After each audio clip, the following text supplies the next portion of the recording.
الحمد لله وكفى وسلام على عباده الذين اصطفى أما بعد فأعوذ بالله من الشيطان الرجيم بسم الله الرحمن الرحيم ومن آياته خلق السماوات والأرض واختلاف ألسنتكم وألوانكم إن في ذلك لآيات للعالمين صدق الله العظيم ونحن على ذلك لمن الشاهدين والشاكرين والحمد لله رب العالمين۔ میرے محترم بزرگوں، آج میں آپ حضرات کے سامنے وجود باری تعالیٰ کے عنوان پر چند منٹ گفتگو کروں گا۔ دعا کرے کہ اللہ تعالیٰ مجھے صحیح بولنے کی توفیق عطا فرمائے اور ہم سب کو ان تمام باتوں کو ماننے کی توفیق عطا فرمائے۔ میرے محترم بزرگوں، اس کائنات کی خوبصورتی اور اس کا حسن و جمال ہی وہ چیز ہے جو سب سے پہلے ایک صاحب عقل انسان کو، ایک باذوق انسان کو اس کائنات کی طرف متوجہ کرتا ہے، توجہ دلاتا ہے۔ اس کائنات کی حسن و خوبصورتی ہی انسان کو اپنی طرف توجہ دلاتا ہے۔ ایسا بھی ہو سکتا تھا کہ یہ کائنات تو ہوتی مگر اس کائنات میں حسن و جمال اور خوبصورتی نہ ہوتی۔ ایسا بھی ہو سکتا تھا کہ یہ زمین تو ہوتی مگر اس میں ندی نالوں کا شور نہ ہوتا۔ ایسا بھی تو ہو سکتا تھا کہ ستارے تو ہوتے مگر اس میں روشنی نہ ہوتی۔ زمین تو ہوتے مگر اس پر سبزے نہ ہوتے۔ ایسا بھی تو ہو سکتا تھا کہ پروت تو ہوتا مگر ستاروں کے جھرمٹ نہ ہوتے۔ ایسا بھی ہو سکتا تھا کہ چاند تو ہوتا مگر اس میں چاندنی نہ ہوتی۔ سورج تو ہوتا مگر اس میں کرنیں نہ ہوتی۔ بلبل تو ہوتی مگر اس کی نوا نہ ہوتی۔ گویا کان تو ہوتے مگر اس میں اس کی سماعت کا کوئی سامان نہیں ہوتا۔ نگاہ تو ہوتی مگر نگاہ نوازی نہ ہوتی، یعنی نگاہ میں دیکھنے کی صلاحیت نہ ہوتی۔ زبان تو ہوتی مگر اس میں بولنے کی طاقت نہ ہوتی۔ انسانی علم و عقل آج تک اس سوال کا جواب نہیں دے سکا کہ یہاں اس تخلیق کے ساتھ یہ حسن و خوبصورتی کیوں ضروری ہے، مگر قرآن کریم اس کا جواب دیتا ہے۔ ان سب کے ساتھ یہ حسن جمال، یہ خوبصورتی اس لیے ہے تاکہ انسان اس کائنات کا مشاہدہ کرے، اور انسان اس کائنات کا مشاہدہ کر کے بلا اختیار اس کے زبان سے، اس کے دل سے یہ آواز نکلے، فَتَبَارَكَ اللَّهُ أَحْسَنُ الْخَالِقِينَ۔ میرے محترم بزرگوں، دوستو، میں نے خدا کو نہیں دیکھا، ہم سب نے اللہ کو نہیں دیکھا۔ اس کا مطلب یہ نہیں ہے کہ اللہ کا وجود نہیں ہے۔ ویسے تو میں نے امریکہ کو بھی نہیں دیکھا، نیو یارک کو بھی نہیں دیکھا، لندن کو بھی نہیں دیکھا، مگر مانتا ہوں کہ امریکہ ہے، لندن ہے، نیو یارک ہے۔ میں نے کوہ آتش فشاں کو نہیں دیکھا مگر مانتا ہوں کہ ہے۔ میں نے سمندر سے ہیرے جواہرات نکلتے نہیں دیکھے، مانتا ہوں کہ اس سمندر سے ہیرے جواہرات نکلتے ہیں۔ میں نے کسی انسان کو چاند پر جاتے ہوئے نہیں دیکھا. مانتا ہوں کہ انسان چاند پہ گیا ہے. میں نے کبھی بھی آج تک اپنی آنکھوں سے سونے کے کان نہیں دیکھے، مگر مانتا ہوں کہ سونے کے کان ہیں. میں نے اپنی زندگی میں کبھی بھی آئٹم بم کا عملی مظاہرہ نہیں دیکھا، مگر آئٹم بم کا عملی مظاہرہ ہوا. مانتا ہوں. میں نے ہلاکو خان کو، چنگیز خان کو نہیں دیکھا، مگر مانتا ہوں کہ ہلاکو خان، چنگیز خان ایک زمانے میں تھا، اس کا وجود ہے. میں نے سیدنا ابراہیم علیہ السلام کو نہیں دیکھا، مگر مانتا ہوں. حضرت موسیٰ علیہ السلام کو نہیں دیکھا، مگر مانتا ہوں. میں نے عیسیٰ علیہ السلام کو نہیں دیکھا، مگر مانتا ہوں. میں کیوں مانتا ہوں؟ آپ سب کیوں مانتے ہیں؟ صرف اس وجہ سے کہ ہم نے کسی بااعتماد انسان سے یہ سنا ہے، اس لیے ہم مانتے ہیں. تو جس خدا کی وجود کی گواہی لاکھوں سچے اور مقدس ترین انسان نے گواہی دی، جس خدا کی وجود کی گواہی اس کائنات کے سردار،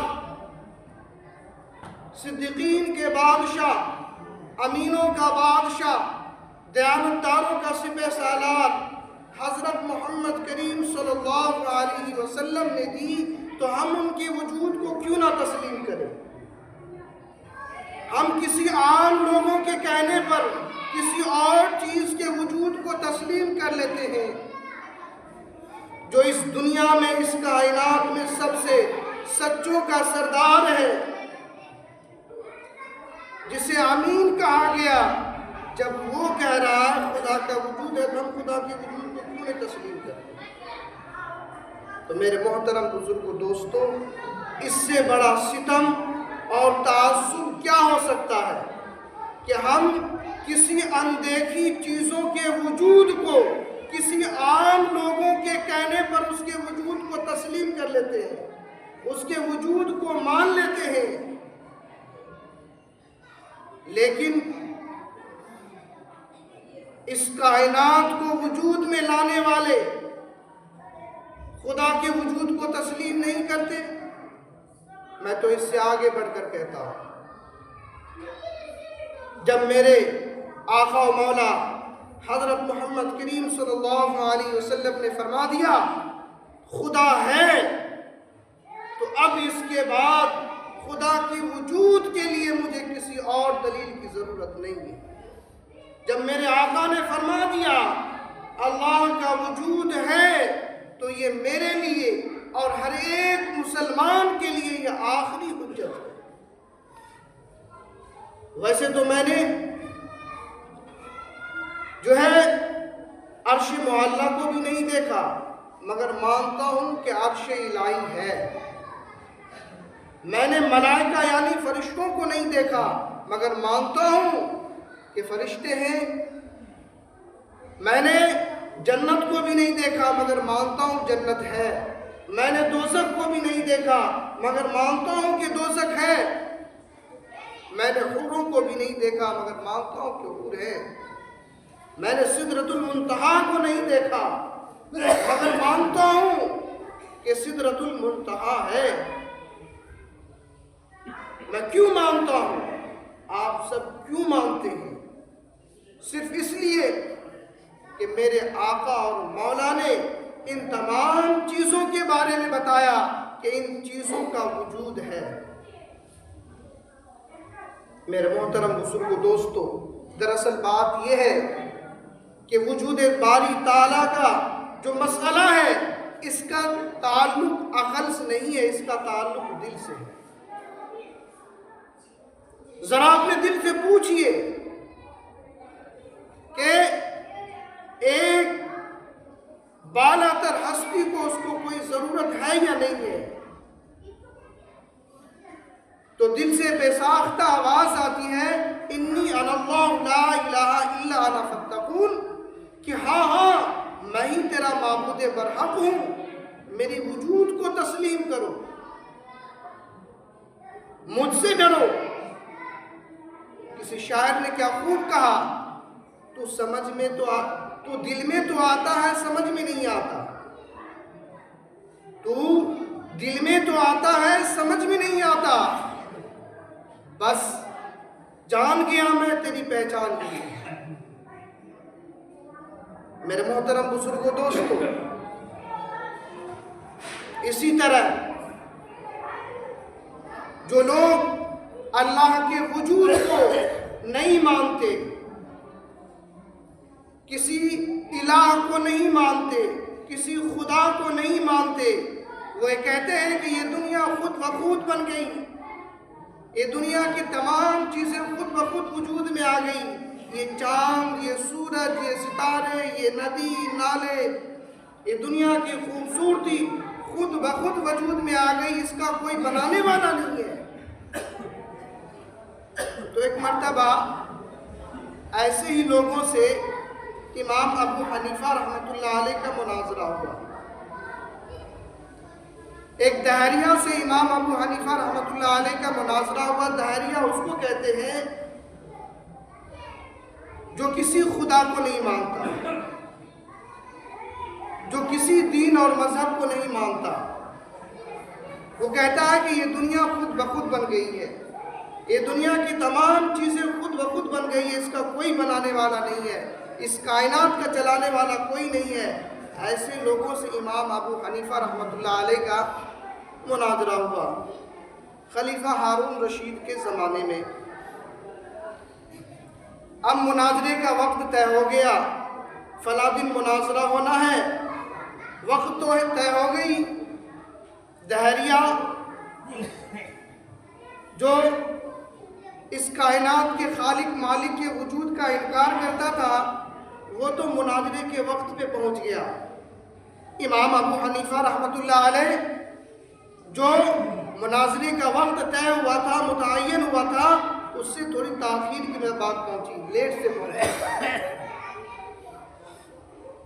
تو وہ دہریہ کہنے لگا جو امام وقت ہے, وقت کی پابندی کرتا ہے, وہ آج کیسے لیٹ سے آ گیا, اتنی تاخیر کیسے ہو گئی. تو امام ابو حنیفہ رحمۃ اللہ علیہ نے فرمایا میں اس کی وضاحت تفصیل کرتا ہوں. میں ایک شہر میں رہتا ہوں اور جہاں انہیں مناظرہ کرنے کے لیے آنا تھا, جو جگہ متعین تھا, اس جگہ پہ آنے کے لیے میں شہر کے اس پار رہتا ہوں, شہر کے اس پار مناظرہ کرنا ہے. تو شہر کے درمیان میں ایک ندی ہے, ایک دریا ہے. میں چلتا رہا, اپنے سفر کو طے کرتا رہا. درمیان میں دریا آ گئی. دریا میں میں نے دیکھا کہ وہاں کوئی کشتی نہیں ہے, کوئی ملاح نہیں ہے. اب دریا کیسے پار کیا جائے؟ تو میں نے ایک عجیب معاملہ وہاں پہ دیکھا, ایک عجیب چیز دیکھا کہ میں جیسے ہی دریا کے قریب پہنچا, دیکھا کہ دریا کے کنارے ایک درخت ہے. وہ درخت خود بخود کٹ گیا, اور خود بخود کٹنے کے بعد اس درخت کے خود بخود پلے بننے لگ گئے, تختہ بننے لگ گیا. کٹنے کے بعد کوئی کاٹنے والا نہیں ہے, خود بخود درخت کٹ گیا اور اس درخت کے پلے بننے لگے, اور خود بخود کشتی بننے لگ گیا. خود بخود کشتی بن کے تیار ہو گیا, اور وہ کشتی خود بخود بن کے دریا میں اتر گیا. اب کوئی ملاح بھی نہیں ہے, وہ کشتی خود بخود چلنے لگا, اور خود بخود چلنے لگا کشتی. تو اب لوگ وہ کشتی جو ہے ندی کے اس پار کے لوگ کو اس پار لے کے آ رہا ہے, اور اس پار کے لوگ کو اس پار لے کے جا رہا ہے. خود بخود سارا چیز ہو گیا. جب امام ابو حنیفہ رحمۃ اللہ علیہ نے یہ سارا واقعہ بیان کیا کہ مجھے اس میں دیر ہو گئی, کشتی خود بخود بن گئی, لوگ خود بخود جو ہے ادھر ادھر آ رہے جا رہے ہیں, تو اس دہریہ نے کہا اے امام ابو حنیفہ میں تو تجھے بڑا عقل مند سمجھتا تھا، میں تو تجھے نیک سمجھتا تھا، تو کتنا بڑا جھوٹ بول رہا ہے کہ ندی کے کنارے درخت تھا، خود بخود کٹ گیا اور اس کا پلڑا بننے لگ گیا اور خود بخود جو ہے کشتی بن گئی اور کشتی کو کوئی چلانے والا نہیں ہے، خود بخود کشتی چل رہا ہے، ادھر کے لوگ کو اس پار لے کے آ رہا ہے، اس پار کے لوگ کو اس پار لے کے جا رہا ہے۔ یہ کیسے ہو سکتا ہے؟ یہ ممکن ہی نہیں ہے، ممکن ہی نہیں ہے۔ جب تک کہ کوئی بنانے والا کشتی کو نہیں ہوگا کشتی بن نہیں سکتی، جب تک کوئی کشتی کو چلانے والا نہیں ہوگا کشتی چل نہیں سکتی۔ یہ تو بہت بڑا جھوٹ ہے۔ تو امام ابو حنیفہ رحمۃ اللہ علیہ نے فرمایا تمہارے نزدیک تو اس سے بھی بڑی چیزیں خود بخود ہو جاتی ہے، میں تو چھوٹا سا مثال دیا ہوں کشتی کا، تمہارے یہاں تو اس سے بڑی بڑی چیزیں خود بخود ہو جاتی ہے۔ تمہارے نزدیک یہ کائنات خود بن گیا، تمہارے نزدیک یہ سورج خود بن گئے، تمہارے نزدیک یہ چاند خود بن گئے، یہ ندی نالے یہ سمندر خود بخود بن گئے۔ میں تو صرف کشتی کا مثال دیا، تم مجھے جھوٹا کہہ دیا۔ تمہارے یہاں تو یہ آسمان خود بخود بن گئے، یہ زمین خود بخود بن گئے، چاند سورج خود بخود بن گئے، یہ دنیا کی رونق اور یہ خوبصورتی خود بخود وجود میں آ گئی۔ اب تم بتاؤ میں جھوٹا ہوں یا تم جھوٹے ہو؟